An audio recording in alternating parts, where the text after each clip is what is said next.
As mentioned by John R. Lott Jr. in his article on nationalreview.com, in Darby, Pennsylvania, July 2014, convicted felon Richard Plotz killed a hospital caseworker and shot the psychiatrist that he was scheduled to meet with.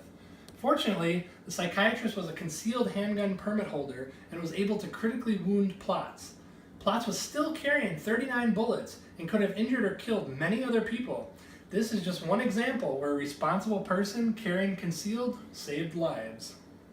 Today, I would like to discuss why gun-free zones are ineffective in deterring crime and why concealed carry is effective.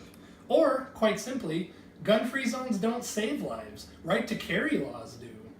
I am a strong advocate of concealed carry and our right to support our Second Amendment and defend ourselves.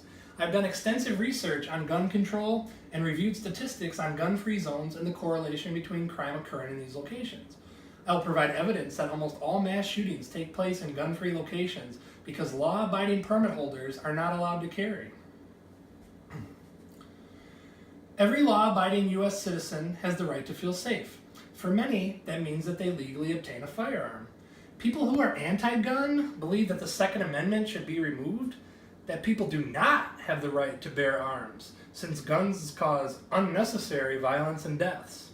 According to statistics from the National Council on Alcoholism and Drug Dependency, Incorporated, did you know significantly more people die from alcohol-related deaths than firearms? Alcohol is the #1 underlying cause or factor behind crime in the United States. According to SimpleFactsPlainArguments.com, 100,000 people die every year in alcohol-related incidents.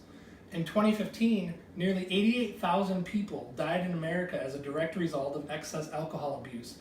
Yet, nobody is arguing to bring back prohibition. In comparison, only 33,000 Americans died from gun-related violence, including terrorism, in 2015. A few thoughts on gun-free zones. As mentioned on debate.org, gun-free zones simply mean that honest people will not be able to defend themselves. Criminals do not obey the law.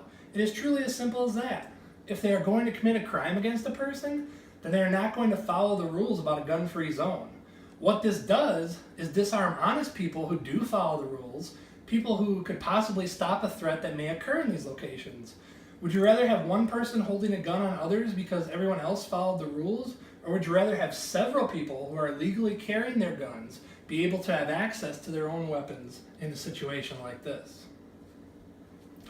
According to the Crime Prevention Research Center, from the 1950s through July 10th of 2016, 98.4% of mass shootings have occurred on gun-free zones, with just 1.6% occurring where citizens are allowed to have firearms with them. To help further your understanding, this is what it looks like. Everything in red is a mass shooting that took place in a gun-free zone. As you can see, this is a pretty overwhelming statistic. John R. Lott Jr. mentions in his article on nationalreview.com, October 20th, 2015, since at least 1950, all but 2 public mass shootings in America have taken place where general citizens are banned from carrying guns. Mass killers have even explicitly talked about their desire to attack gun-free zones. The Charleston, South Carolina church shooting in June was instead almost a college shooting, but that killer changed his plans after realizing that the College of Charleston had armed guards. The Diary of the Dark Knight movie theater killer, James Holmes, was finally released just a few months ago. Holmes decided not to attack an airport because of what he described in his diary as its substantial security. Out of 7 theaters showing the Batman movie premiere within 20 minutes of the suspect's apartment, only 1 theater banned concealed handguns. That's the one he attacked. An additional example John R. Lott Jr. uses is an event from 2014. Elliot Rodger, who fatally shot 3 people in Santa Barbara, California, explained his reasoning in his 141-page manifesto. He ruled out various targets because he worried that someone with a gun would stop his killing spree. There are many stories of responsibly armed citizens using their firearms to save lives and prevent more from being taken. None of these stories received national news coverage. Many received only 1 or 2 local news stories. Yet, if a permit holder hadn't stopped these attacks, these cases would surely have received national attention. Another story from nationalreview.com. Chicago, July 2014. 3 gang members fired on 4 people who had just left a party. Fortunately, one of these 4 was a military serviceman with a concealed handgun permit. He was able to return fire and wound the main attacker while keeping the others at bay.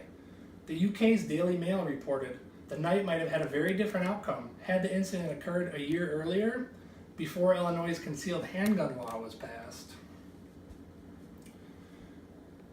There are still shootings at schools and places that do not allow weapons to be carried, according to Brandon Morris in his article on theblaze.com. Research shows that over 98% of mass shootings occurred in gun-free zones.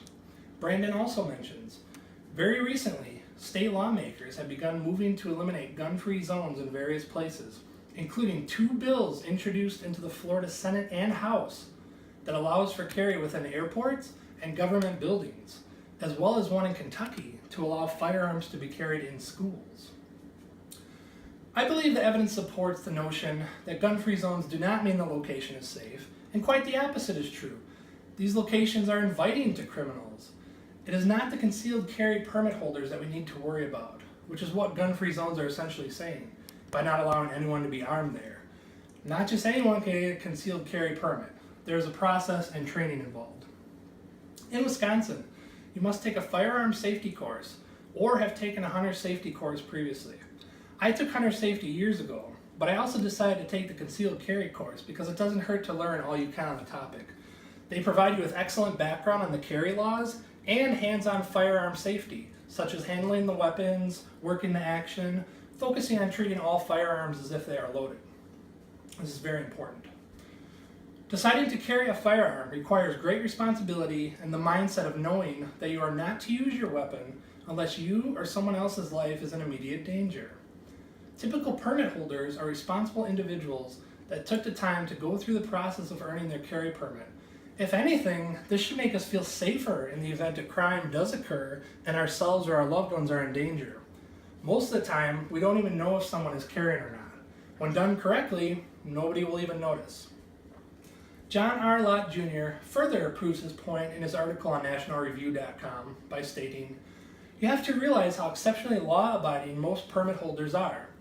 Permit holder firearms violations are quite literally 1 in a million occurrences. Indeed, it is hard to think of any other group that is anywhere near as law-abiding, not even the police. If you're going to shoot people, why bother going through the process of getting a permit for a concealed handgun?" I will conclude with this. A gun-free zone does not automatically mean it is safe. We are safest when given the opportunity to choose whether to carry a firearm, no matter the location, and prepared to use it if there are no other options. I hope I never have to use my firearm in a defensive situation. There are many civil and criminal repercussions involved with a self-defense shooting, but I would rather have it and not need it than need it and not have it. I'm not saying everyone should go out and buy guns and carry them. That's a matter of personal preference. When you leave here today, think about your personal safety. Do you feel safer when you are in a gun-free zone where violent crimes are more likely to be committed? Or do you take comfort in knowing that somewhere out there is the possibility that an upstanding, law-abiding citizen might be carrying a gun, ready to use it to save lives if the need arises?